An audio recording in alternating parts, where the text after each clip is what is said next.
ओम शांति। मुरली है 18 जून 2024। बाप दादा के मधुर महावाक्य। मीठे बच्चे, अवगुणों को निकालने का पूरा पुरुषार्थ करो। जिस गुण की कमी है उसका पोता मेल रखो। गुणों का दान करो तो गुणवान बन जाएंगे। अवगुणों को निकालने का पूरा पुरुषार्थ करो। जिस गुण की कमी है उसका पोता मेल रखो। गुणों का दान करो तो गुणवान बन जाएंगे। आज का प्रश्न है, गुणवान बनने के लिए कौन सी पहली श्रीमत मिली हुई है? गुणवान बनने के लिए कौन सी पहली श्रीमत मिली हुई? बाबा ने उत्तर दिया, मीठे बच्चे, गुणवान बनना है तो किसी की भी देह को मत देखो। गुणवान बनना है तो किसी की भी देह को मत देखो। अपने को आत्मा समझो। एक बाप से सुनो, एक बाप को देखो। मनुष्य मत को नहीं देखो। दूसरा पॉइंट है, देह अभिमान के वश ऐसी कोई एक्टिविटी ना हो जिससे बाप का व ब्राह्मण कुल का नाम बदनाम हो। उल्टी चलन वाले गुणवान नहीं बन सकते। उन्हें कुल कलंकित कहा जाता है। बाबा कहते हैं, एक तो अपने आप को गुणवान बनना है तो अपने आप को देह ही मत देखो, सबको आत्मा देखो। एक बाप का ही सुनो, एक बाप को ही देखो। बस मनुष्य मत को देखो ही नहीं। और दूसरा पॉइंट है, देह अभिमान के वश कोई भी ऐसी एक्टिविटी ना हो जिससे बाप व ब्राह्मण का नाम बदनाम हो। उल्टी चलन वाले गुणवान नहीं बन सकते, उल्टा क्या करते हैं? कुल कलंकित कर देते। ओम शांति। बाप दादा के हाथ में मोतिये के फूल थे। बाबा साक्षात्कार कराते हैं, ऐसा खुशबूदार फूल बनने का है। बच्चे जानते हैं हम फूल बने थे जरूर। गुलाब के फूल, मोतिये के फूल भी बने थे, अथवा हीरे भी बने थे, अब फिर बन रहे हैं। यह है सच्चे, आगे तो थे झूठे, झूठ ही झूठ, सच की रत्ती भी नहीं। अभी तुम सच्चे बनते हो तो फिर सच्चे में सब गुण भी चाहिए। जितने जिसमें गुण हैं, बाबा कहते उतना औरों को भी दान दे। आप समान बना सकते हैं। इसलिए बाप बच्चों को कहते रहते हैं, बच्चे पोता मेल रखो अपने गुणों का। हमारे में कोई अवगुण तो नहीं है। दैवी गुणों में क्या कमी है? रात को रोज अपना पोता मेल निकालो। दुनिया में के मनुष्यों की तो बात ही अलग है। तुम अभी मनुष्य तो नहीं हो ना, तुम हो ब्राह्मण। भल मनुष्य तो सब मनुष्य ही हैं, परंतु हर एक के गुणों में, चलन में फर्क पड़ता है। माया के राज्य में भी कोई मनुष्य बहुत अच्छे गुणवान होते हैं। परंतु बाप को नहीं जानते। बड़े रिलीजियस माइंडेड नरम दिल होते हैं। दुनिया में तो मनुष्यों के गुणों की वैरायटी है, और जब देवता बनते हैं तो दैवी गुण तो सब में है। बाकी पढ़ाई के कारण मर्तबे कम हो पड़ते हैं। एक तो पढ़ना है, दूसरा अब गुणों को निकालना है। यह तो बच्चे जानते हैं, हम सारी दुनिया से न्यारे हैं। यहाँ यह जैसे एक ही ब्राह्मण कुल बैठा हुआ है। शूद्र कुल में है मनुष्य मत, ब्राह्मण कुल में है ईश्वरीय मत। पहले पहले तुमको बाप का परिचय देना है। तुम बताते हो फलाना आर्ग्यू करते हैं। बाबा ने समझाया था, लिख दो। हम ब्राह्मण अथवा बीके हैं, ईश्वरीय मत पर तो समझ जाएंगे। इनसे ऊंचा तो कोई है नहीं। ऊंचे ते ऊंच है भगवान, तो हम उनके बच्चे भी उनकी मत पर हैं। मनुष्य मत पर हम चलते नहीं, ईश्वरीय मत पर चल हम देवता बनते हैं। मनुष्य मत बिल्कुल छोड़ दी है, फिर तुमसे कोई आर्ग्यू कर न सके। कोई कहे यह कहाँ से सुना, किसने सिखाया है, तुम कहेंगे हम ईश्वरीय मत पर हैं। प्रेरणा की कोई बात नहीं, बेहद के बाप से हम समझ गए, हम समझे हुए हैं। बोलो, भक्ति मार्ग के शास्त्र मत पर तो हम बहुत समय चले, अब हमको मिली है ईश्वरीय मत। बाबा कहती, तुम बच्चों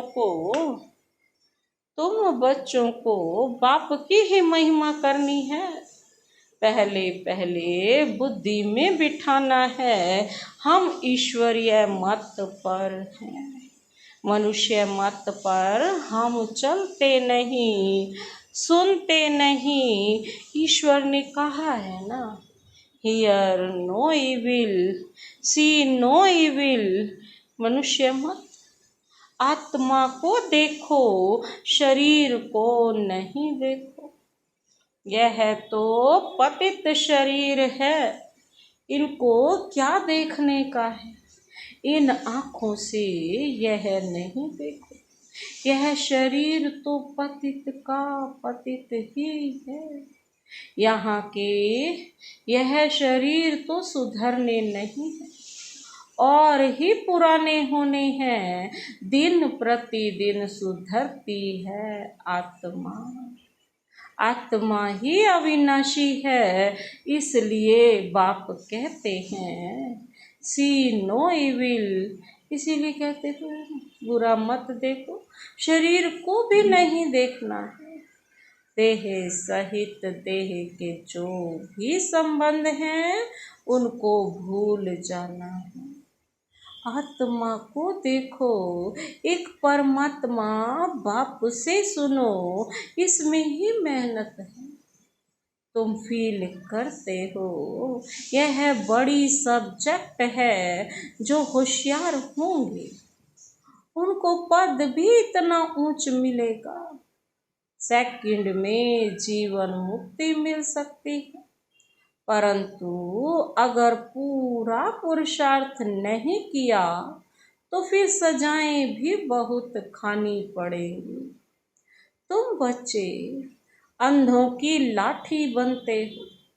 बाप का परिचय देने के लिए आत्मा को देखा नहीं जाता, जाना जाता है। आत्मा कितनी छोटी है, इस आकाश तत्व में देखो। मनुष्य कितनी जगह लेते हैं। मनुष्य तो आते जाते रहते हैं ना, आत्मा कहाँ आती जाती है? क्या कहाँ आती जाती है क्या? आत्मा की कितनी छोटी सी जगह होगी, अति सूक्ष्म। तो बाबा क्या कहते हैं, विचार की बात है ना, आत्माओं का झुंड होगा। शरीर के भेंट में आत्मा कितनी छोटी है, वह कितनी थोड़ी जगह लेगी। तुमको तो रहने के लिए बहुत जगह चाहिए। अभी तुम बच्चे विशाल बुद्धि बने हो। बाप नई बातें समझाते हैं नई दुनिया के लिए, और फिर बताने वाला भी नया है। मनुष्य तो सबसे रहम मांगते रहते हैं, अपने में ताकत नहीं है। जो अपने पर रहम करे तुमको ताकत मिलती है। तुमने बाप से वर्षा लिया है। बाबा कहते और कोई को रहम नहीं कहा जाता। मनुष्य को कभी देवता नहीं कह सकते हैं। रहम दिल तो एक ही बाप है जो मनुष्य को देवता बनाते हैं।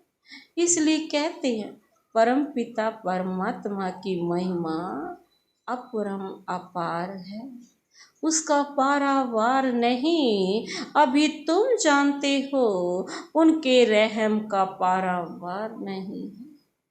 बाबा जो नई दुनिया बनाते हैं उसमें सब कुछ नया होता है।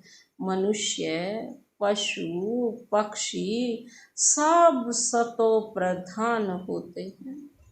बाप ने समझाया है तुम ऊंच बनते हो तो तुम्हारा फर्नीचर भी ऐसा ऊंचते ऊंच गाया हुआ है। बाप को भी कहते हैं ऊंचे ते ऊंचा, जिससे विश्व की बादशाही मिलती है। बाप साफ कहते हैं हम हथेली पर बहिश्त ले आता हूँ। वो लोग हथेली से केसर आदि निकालते हैं, यहाँ तो पढ़ाई की बात है। यह है सच्ची पढ़ाई।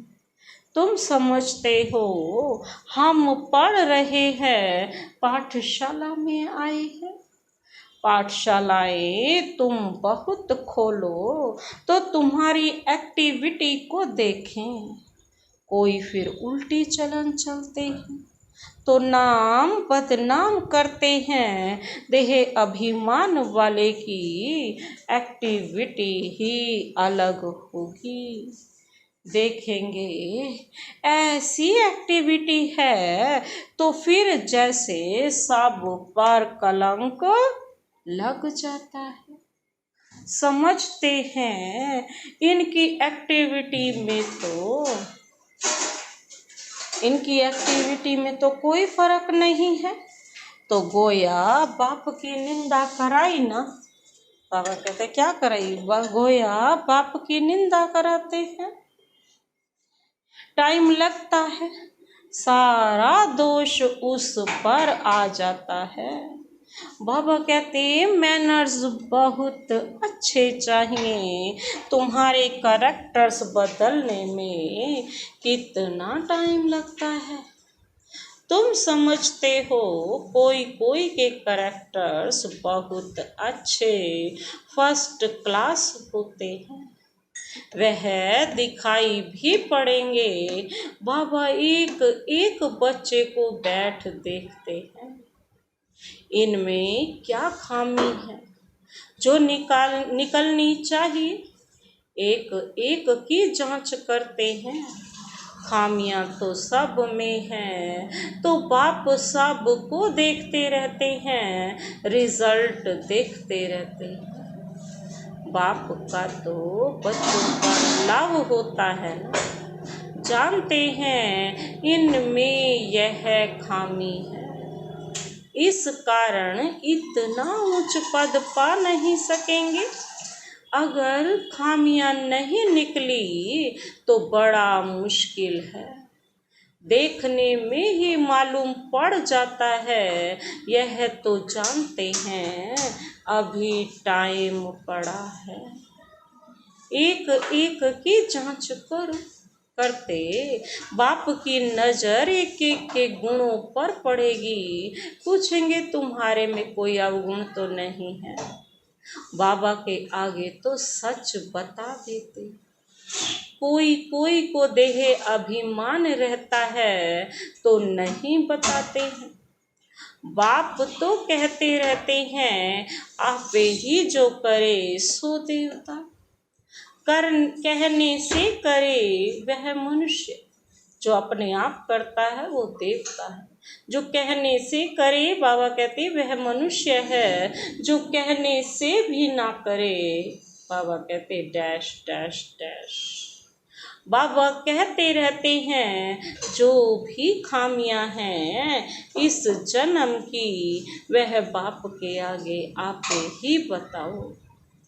बाप तो सबको कह देते हैं, खामियां सर्जन को बतानी चाहिए। शरीर की बीमारी नहीं, अंदर की बीमारी बतानी है। तुम्हारे पास अंदर में क्या क्या आसुरी ख्यालात रहते हैं, तो इस पर बाबा समझाएंगे। इस हालत में तुम इतना ऊंच पद नहीं पा सकेंगे। जब तक अवगुण निकले, अवगुण बहुत निंदा कराते हैं। मनुष्यों को वहम पड़ता है भगवान इनको पढ़ाते हैं। भगवान तो नाम रूप से न्यारा है, सर्वव्यापी है, वह कैसे इनको पढ़ाएंगे। इनकी चलन कैसी है यह तो बाप जानते हैं। तुम्हारे गुण कैसे फर्स्ट क्लास होने चाहिए, अवगुण छिपा देंगे तो कोई इतना तीर नहीं लगेगा। इसलिए जितना हो सके अपने में अवगुण जो हैं उनको निकालते जाओ। बाबा कहते हैं नोट करो, हमारे में यह खामी है तो दिल अंदर में खाएगी। घाटा पड़ता है तो दिल खाती है। व्यापारी लोग अपना खाता रोज निकालते हैं, आज कितना फायदा हुआ रोज का खाता देखते हैं। यह बाप भी कहते हैं रोज अपनी चलन देखो, नहीं तो अपना नुकसान कर देंगे। बाप की पत गंवा देंगे। गुरु की निंदा कराने वाले बाबा कहते तो ठोर ना पाए। देहे अभिमानी ठोर नहीं पा सकेंगे। देही अभिमानी अच्छी ठोर पाएंगे। देही अभिमानी बनने के लिए सब पुरुषार्थ करते हैं, दिन प्रतिदिन सुधरते जाते हैं। देह अभिमान से जो कर्तव्य होते हैं उनको काटते रहते हैं। बाबा कहते हैं उनको काटते रहना है। देह अभिमान से पाप उत्तर जरूर होता है, इसीलिए बाबा क्या कहते देही अभिमानी बनते रहो। यह तो समझ सकते हो जन्मते ही राजा तो कोई होता नहीं। देही अभिमानी बनने में टाइम तो लगता है ना, यह भी तुम समझते हो। अभी हमको वापस जाना है। बाबा के पास बच्चे आते हैं, कोई 6 मास बाद आता, कोई 8 मास बाद भी आते हैं। तो बाबा देखते हैं इतने समय में क्या उन्नति हुई है। दिन प्रतिदिन कुछ सुधरते रहते या कुछ दाल में काला है। कोई चलते चलते पढ़ाई छोड़ देते हैं। बाबा कहते हैं यह क्या, भगवान तुमको पढ़ाते हैं भगवान भगवती बनाने। ऐसी पढ़ाई तुम छोड़ देते हो। अरे वर्ल्ड गॉड फादर पढ़ाते हैं, इसमें अब्सेंट। माया कितनी प्रबल है। फर्स्ट क्लास पढ़ाई से तुम्हारा मुख मोड़ देती है। बहुत हैं जो चलते रहते हैं, फिर पढ़ाई को लात मार देते हैं। यह तो तुम समझते हो। अब हमारा मुंह है स्वर्ग तरफ और लात है नरक तरफ। तुम हो संगम युगी ब्राह्मण। यह पुरानी रावण की दुनिया है। हम वाया शांति धाम सुख धाम तरफ जाएंगे। बच्चों को यही याद रखना पड़े, टाइम बहुत कम है, कल भी शरीर छूट सकता है। बाप की याद नहीं होगी तो फिर अंतकाल क्या होगा? क्या होगी अंतकाल में? जो क्वेश्चन है हमारा, जिसकी याद बाबा के साथ जुटी होगा वही तो क्या होगा? स्वर्ग का अधिकारी होगा। बाप समझाते तो बहुत हैं, यह सब गुप्त बातें हैं, नॉलेज भी गुप्त है। यह भी जानते हैं कल्प पहले जिसने जितना पुरुषार्थ किया है वही कर रहे हैं ड्रामानुसार। बाप भी कल्प पहले मुआफिक समझाते रहते हैं, इसमें फर्क नहीं पड़ सकता। पाप को याद करते रहो तो तुम्हारे विकर्म विनाश होते जाएंगे। सजा नहीं खानी चाहिए। बाप के सामने सजाएं बैठ खाएंगे तो बाप क्या कहेंगे? तुमने साक्षात्कार भी किए हैं, उस समय माफ नहीं कर सकते। इन द्वारा बाप पढ़ाते हैं, ब्रह्मा बाबा के तन द्वारा ही बाप पढ़ाते हैं, तो इनका ही साक्षात्कार होगा। इन द्वारा ही वहाँ भी समझाते रहेंगे, तुमने यह किया, फिर उस समय बहुत रोएंगे। बाबा कहते हैं चिल्लाएंगे, अफसोस भी करेंगे। बिगर साक्षात्कार सजा दे न सके। कहेंगे तुमको इतना पढ़ाते थे, फिर ऐसे ऐसे काम किए, तुम भी समझते हो रावण की मत पर हमने कितने पाप किए हैं। पूज्य से पुजारी बन पड़े हैं, बाप को सर्वव्यापी कहते आए, यह तो पहले नंबर की इंसल्ट है। इसका हिसाब किताब भी बहुत है।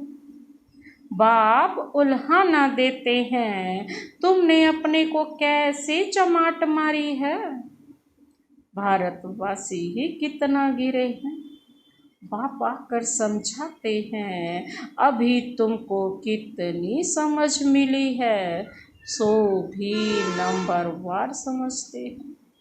ड्रामा अनुसार आगे भी ऐसे ही इस समय तक के क्लास की यह रिजल्ट थी। बाप बताएंगे तो सही ना, तो बच्चे अपनी उन्नति करते रहें। माया ऐसी है जो देही अभिमानी रहने नहीं देती। सबसे बड़ी दुश्मन कौन है? माया। यही बड़ी सब्जेक्ट है। अपने को आत्मा समझ बाप को याद करो तो पाप भस्म हो जाए।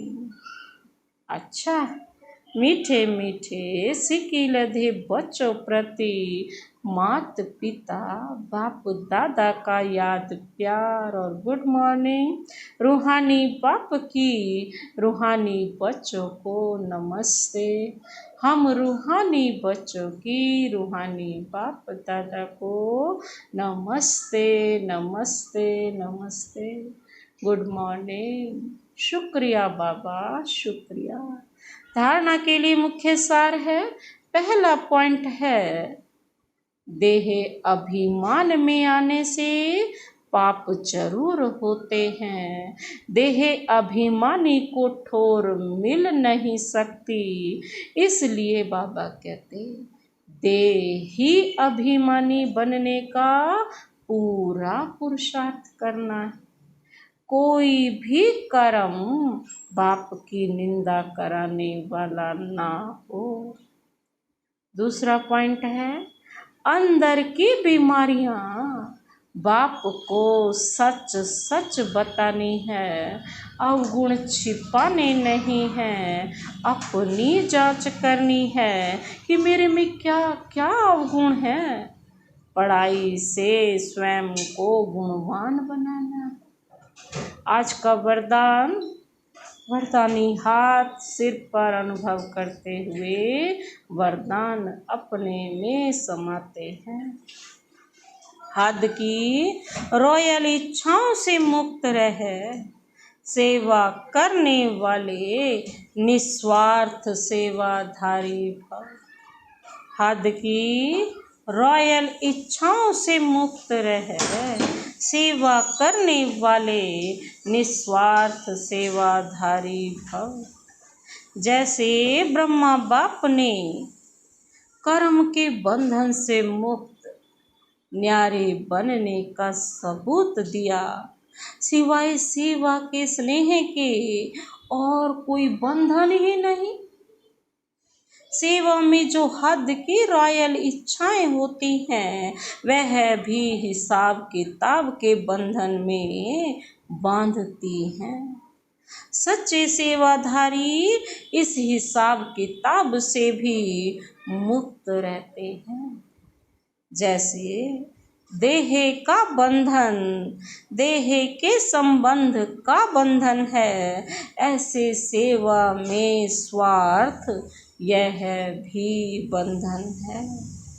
इस बंधन से व रॉयल हिसाब किताब से भी मुक्त निस्वार्थ सेवाधारी बनो। आज का स्लोगन है, वायदों को फाइल में नहीं रखो, वायदों को फाइल में नहीं रखो, फाइनल बन कर दिखाओ। बाबा कहते वायदों को फाइल में मत रखो, फाइनल बन कर दिखाओ। अच्छा, ओम शांति।